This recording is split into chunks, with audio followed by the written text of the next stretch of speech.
बिहार में किसानों की इतनी बदहाली के बावजूद पिछले 70-75 साल में कोई किसान का नेता, कोई किसान का आंदोलन क्यों नहीं हुआ?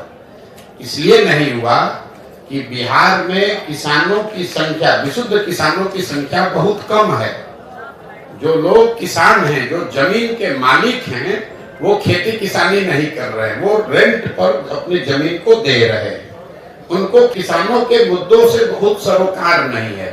उनको जो बटाई का पैसा मिलता है वो एक तरीके से लैंड के ओनर हैं जो उससे रेंट लेते हैं, और जो आदमी एक्चुअली में किसानी कर रहा है वो किसान वो भी नहीं है, क्योंकि उसकी जमीन नहीं है, वो मजदूर है, वो रेंट पर लेकर जमीन पर खेती कर रहा है। बिहार में 95% किसान है वो 2 बीघा से कम का मालिक है।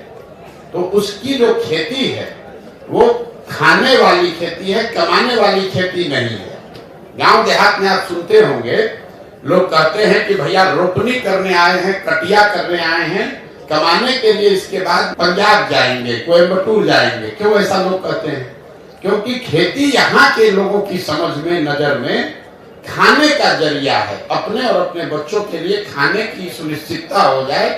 खेती आमदनी का जरिया बिहार के लोगों के लिए नहीं है।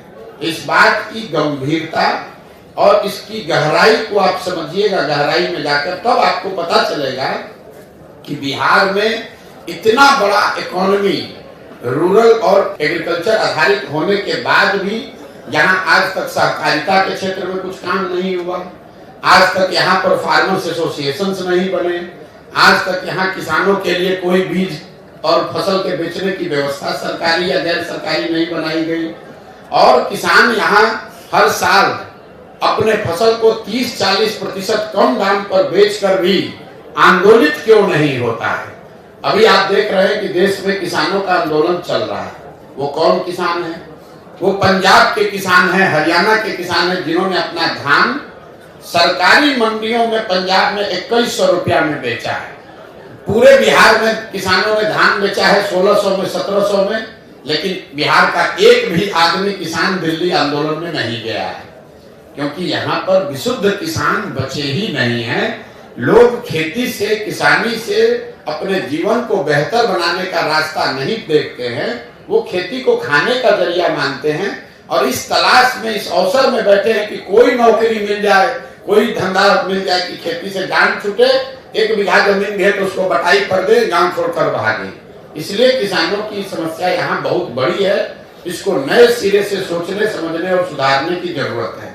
और इसीलिए जन सुराज का एक उद्देश्य है कि हर पंचायत में यहाँ की खेती को खाने वाली खेती से कमाने वाली खेती कैसे बनाया जाए, इसका एक योजना बनाया जा रहा है कि भाई आप धान की खेती करते हैं, इसके बजाय आप लहसुन की खेती करें, और करने के लिए सरकार आपको क्या मदद करे ताकि आपको आमदनी